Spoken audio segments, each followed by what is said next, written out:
我哋即刻同喺灣仔直播室嘅宏福證券聯席董事林嘉琪 KK 傾下啦。KK 早晨啊，係早晨。係啊，我哋先傾下啲本地地產股啊。咁其實整體樓市咧近期表現都唔錯啊。咁唔少屋苑嘅成交價咧都破頂，咁樓價咧都似乎都超越咗97啊。咁其實但係問題咧就係而家個低息環境仍然持續啦。咁其實你睇樓價係咪都會繼續升咧？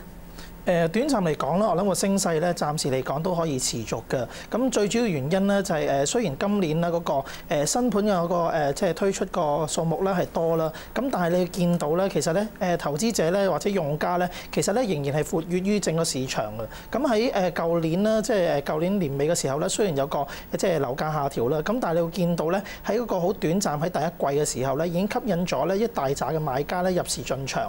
咁啊，再加上其實而家咧講緊即係雖然樓價咧已經係過咗即係97時候嗰個水平啦，咁但係現階段咧，其實你睇翻嗰個負擔比率為嚟睇咧，其實而家大約都係即係50%多啲左右啦。咁你話真係要去翻97時候啦，差唔多100啊，又或者係有平均水平咧，大約70% 左右咧，其實都仲有一段距離嘅。咁啊，再加上而家其實嗰個嗰個按揭息率咧仍然係比較低啲啦。咁啊，亦都睇到咧，其實喺嚟緊1-2年咧，都可能會處於一個低息嘅情況之下咧。咁我覺得喺樓價整體方面咧，其實都應該可以會繼續向好嘅。好啊，咁見到咧，即係今日個即係本地地產股方面啦，咁其實都有個受壓咁樣。咁其實我哋先睇下呢隻追蹤下隻新地啦。咁上個禮拜咧都再有一啲負面消息傳出啊。咁股份復牌之後咧都跌近2%，今日咧都要繼續跌啊，都係跌超過2%，做緊90蚊邊嘅即係水平啦。咁其實投資者目前咧仲有啲乜嘢可以做到咧？暫時嚟講啦，我諗如果之前係買咗啦，仍然係持有住嘅話咧，我諗我而家可以睇翻住咧，會唔會有機會反彈啊？由於事件咧，其實已經係即係發展到第二階段啦，你會見到咧有個初步嘅惡化現象。咁雖然啦喺嗰個即係基本層面上邊咧，即係股份嗰個資產值啊，又或者係整體嘅質素嚟講咧，冇出現特別大問題。咁但係而家問題咧就係關於整個管理層咧，可能會影響嚟緊未來嗰個營運嗰個情況。咁啊，而家咧，我覺得喺嗰個90蚊左右咧，可能會見到個初步支持啦。咁但係我相信咧，短期之內咧，有可能咧會試翻咧，即係舊年嘅時候11月個低位啦，即係大約86蚊呢啲水位啦，先可能會見到一個比較大啲嘅支持力喺度。咁所以咧，我覺得而家現階段咧，如果投資者係有嘅話咧，我覺得就唔好盲目地咧去沽出股份先啦，因為咧我諗而家坐咗一段時間嘅時候咧，我諗喺即係一啲部分壞消息你已經消化咗。咁除非咧真係跌穿咗即係舊年嘅低位86蚊呢啲位啦。如果唔係嘅話，暫時只有持有住啦。咁但係如果真係有希望係反彈到去即係大約係95蚊啊或者以上嘅水平嘅話咧，我就建議咧暫時係即係減持住先啦。因為你話要升翻穿即係早前跌落嚟嘅低位嘅時候咧，個機會唔係十分之大嘅。咁所以投資者要留意翻啦。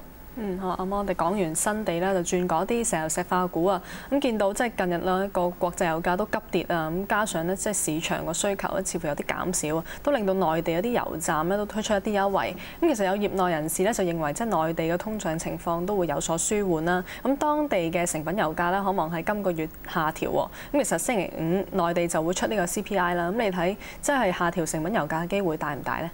其實下調嘅機會咧就十分之大嘅。咁啊，由於你睇翻即係過去上個禮拜4同禮拜5咧嗰個紐約油價方面咧，其實嗰個波幅其實已經達到7%。咁你照計翻上次啦，成品油價格調整咧到而家咧，其實波幅你已經超過4%。咁所以你話短期之內咧，國內嘅成品油價格下調嘅機會咧，其實已經存在咗喺度。咁只不過咧係幾時咧去做呢樣嘢啦？咁我覺得近期嚟講咧，油價方面咧可能會係即係一個比較大啲嘅波動啦，咁但係我相信短期之內咧都要睇翻咧，即係嚟緊嘅 CPI 個數據方面咧，會唔會真係有個比較大啲嘅下調啦？因為預期今個禮拜5咧，其實都會有個按季度啦，其實有個即係比較按月度咧有個比較即係輕微嘅下調啦。咁我相信如果即係喺呢個情景之下嘅話咧，油價再下調，即係比較大幅下調嘅機會咧，其實都有喺度。咁所以我覺得油價短暫嚟講咧，可能跌穿咗即係100蚊呢啲水位嘅時候咧，可能暫時嚟講咧，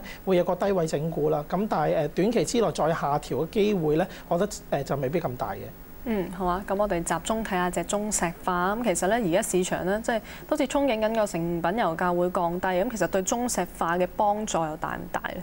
其實咧，對於佢嘅幫助咧，就應該係最大一隻嚟嘅，因為你睇翻啱啱喺即係首季啦，其實佢虧損嘅情況咧係即係比中石油嚟講咧係嚴重得多。咁所以如果你話即係油嗰個成品油價格係可以盡快下調啦，咁又或者咧喺嗰個成個機制方面咧有一個進一步嘅改進嘅話咧，我覺得對於中石化嚟緊個表現咧都可以會去做得好啲。咁但係要睇翻咧，其實即係由於啦近期咧見到中石化個表現咧，其實由高位跌落嚟咧都有一個比較大啲嘅一個百分比喺度，咁所以我覺得咧現階段個股價咧暫時嚟講啦，可能可以受住翻啦，即係油價下即係成個國際油價下調啦，再加上個成品油價格嘅變動咧，都可以刺激翻個股份咧做翻好少少嘅。好啊，咁見到啦，今日一眾嘅油股咧都受壓啦，中石化今日嘅股價咧跌超過1%，去到8蚊嘅邊緣咁樣啦。咁其實短期嘅走勢又點睇咧？即係應該係啲咩價位買入咧？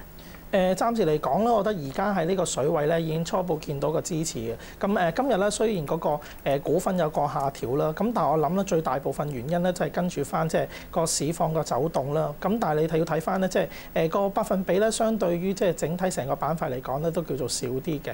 咁所以我覺得咧，中石化喺現階段咧，其實可以考慮吸納啦，因為喺第一季首季嘅時候咧，即係個成品油價格咧，其實已經有個上調啦。咁我覺得喺第一季尾嘅時候咧，嗰個煉油虧損嘅情況咧，其實已經改善咗。咁現階段咧，我覺得即係8蚊呢啲水位呢個支持力個較大嘅。咁你話即係而家吸納咧，我覺得咧都係即係一個比較好嘅時機嚟嘅。咁啊，短暫嚟講咧，我覺得係翻第二季打後啦，即係可能係6月啊或者樓下嘅話咧，你係挑戰翻9蚊呢啲水平咧，應該都唔會難嘅。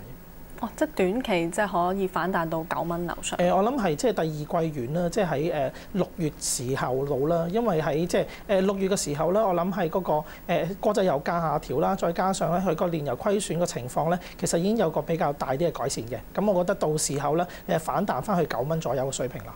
好啊，KK，我哋以上提及嘅股份咧，你有冇持有啊？冇嘅。好，我哋今日唔該晒宏福證券聯席董事林嘉琪咁詳細嘅分析。